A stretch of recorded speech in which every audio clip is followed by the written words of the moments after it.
The final day in round 1 of the Phoenix Festival tournament starts us off with some exciting matches in the singles category, bracket E. Links in the description down below so you guys can go and vote for who you think would win in each match and give your reasoning as to why, whether it's due to experience, weapon, or semblance advantage, etc. Be as descriptive as you like, but a reason does have to be given.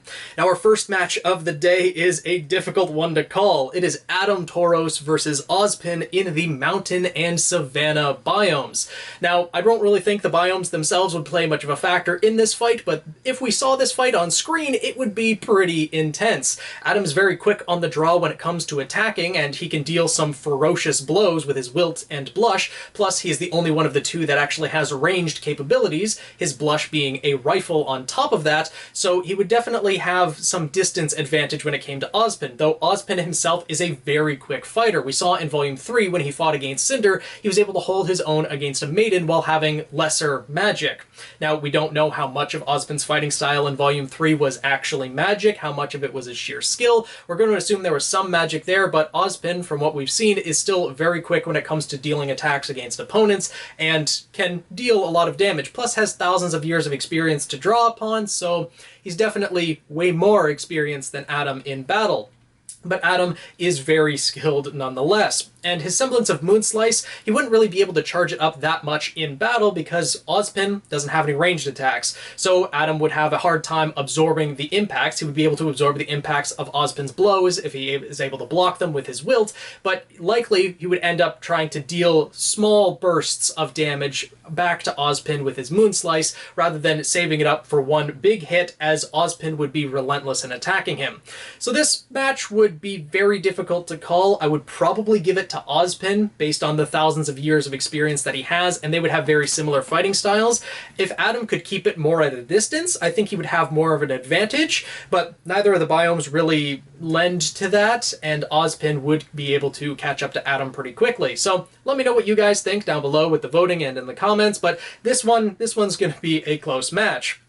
Moving on to our second match, though, is Cardin Winchester versus Blake Belladonna in the lava and ice biomes. Now, both of these characters were ones that made it to Beacon Academy on their own merit, but as far as we're able to tell about skill and ability currently in the RWBY storyline, Blake has far surpassed where Cardin was when we last left him in Volume 3.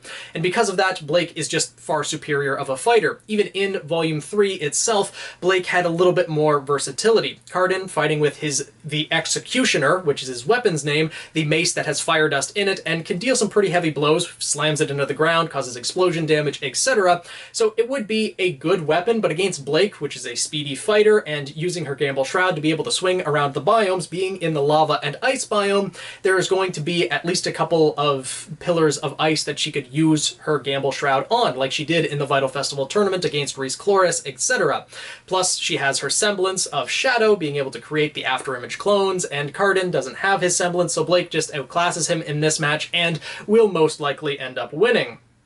Next we get to our third match, and this one is another difficult one to call. We have the discourse in the Atlas military with Winter Schnee versus James Ironwood in the lava and anti-gravity biomes. It seems like Ironwood's kind of reliving his fight against Watts, except this time it's his pretty much second in command. Now, we don't know Ironwood's semblance, but he would be able to maneuver around the anti-gravity and lava biomes fairly easily with both of his guns. He has Due Process, which is the one that fires off the bullets that actually deal the damage, and then his unnamed black gun that fires the gravity dust, where he could launch himself through the air and be very versatile, you know, change direction on a dime, etc. So that would be something he could easily use to get around Winter and sort of deal with her summoning. Now, Winter has the semblance of Glyphs, which is one of the most versatile semblances in the entirety of RWBY, right under Velvet, as Velvet's versatility is on another level entirely, but still, Winter has the ability to shift her own momentum,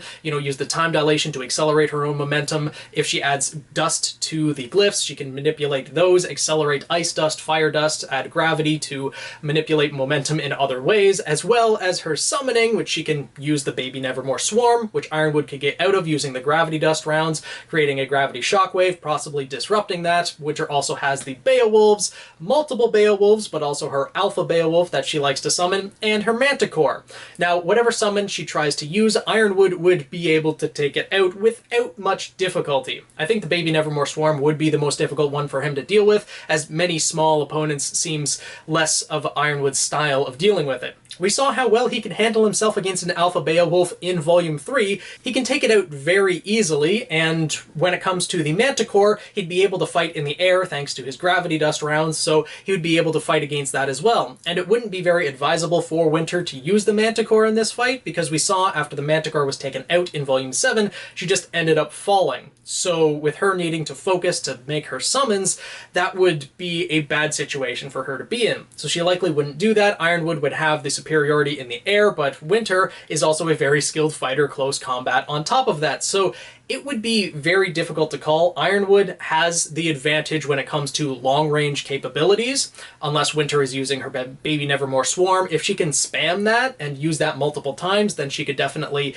turn the tides in her favor and use dust on top of that. We haven't actually seen her use dust with her glyphs, but considering she has the same semblance as Weiss, we know it's possible, and her weapons also have dust cartridges stored within them. I believe it was stated in one of the commentaries or by one of the writers that each of her blades, as she has 2 blades, each of them have a single type of dust in them. So not as versatile as Weiss's, and we don't know exactly what types of dust it is that Winter stores in her blades, but would be significant in some way, shape, or form.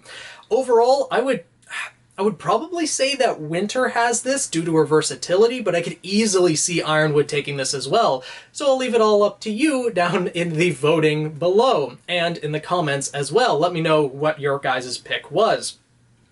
Then we move on to our 4th match, which is Skylark versus Amber in the Ice and Urban biomes. Skylark, member of Team Cardinal, again, got to Beacon Academy on his own merit, even though Team Cardinal was a bit of a joke in Volume 3, and Amber was someone qualified to become a maiden. Now, we don't exactly know if Amber was qualified to become a maiden, or if she was one of the random selections just in the last thoughts of the previous maiden based on random chance or a relative, etc., not being chosen as the next one like Winter was for Freya or like Pyrrha was supposed to be for Amber, though Pyrrha's was in other circumstances where they were going to artificially try to transfer the power, but still, Amber does have more experience and more skill than Skylark. Disregarding her maiden powers, as she wouldn't be allowed to use them in this fight, she uses a staff that has a wind dust crystal in one end and a fire dust crystal in the other. Skylark, all we know is his weapon, Feather's Edge, which is an axe. Now, an axe could be pretty powerful against a lance, especially if you're considering the Fire Emblem weapon triangle. The axe would win, depending on a character's skill level, their strength, and their stats on top of that, and Amber definitely has higher stats, so in that case she would win, but also in this case she would on top of that. With the wind dust and fire dust, she would have more versatility than Sky and be able to take him out. Now, moving on to match number 5, we have another member of Team Cardinal, Russell Thrush, versus Talk in the Lava and Savannah biomes. Now, Russell, he doesn't stand a chance. Talk activate her semblance, go on a blitz towards Russell, and she's going to overtake him fairly quickly. Now, Russell is a fast attacker as well. He has his daggers that he could, try to block Talk's attacks, but Talk is just much more ferocious than him, much more skilled, member of Salem's Inner Circle, previous member of Salem's Inner Circle. Maria kind of, ended her career there, but still, this one goes to Talk.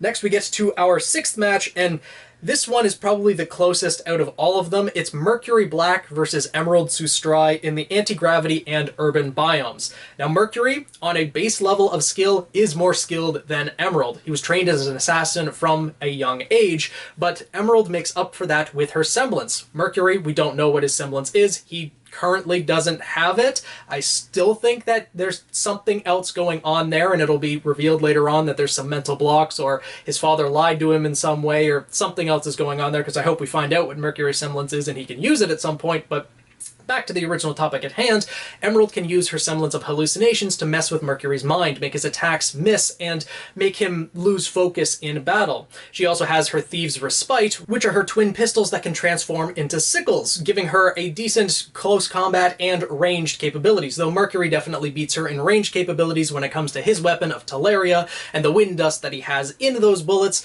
being able to create essentially a giant tornado that he can rain down upon his opponents, so this would be a very close match. match. If Emerald is able to use her hallucinations to disorient Mercury, she would be able to land quite a few hits against him. But Mercury, with his training, the second that Emerald makes a movement, as we've seen in the fight, well, when Amber was attacked by Emerald, Mercury, and Cinder, that Emerald has to focus on that one target, and she can make the hallucination appear before them, but she needs to be focused on everything to make other things disappear in the hallucination, if that makes sense. When she moved her foot, creating some dust in the path, Amber was able to see that even in the illusion, so Mercury would be able to see anything like that and catch where Emerald actually is, be able to use his Hilaria to fire bullets at her, break her concentration, get out of the hallucinations. So I would give Mercury the edge in this fight, though just barely, because Emerald could get very creative with her semblance. It doesn't seem to be that draining on her aura when she's using it on a single target.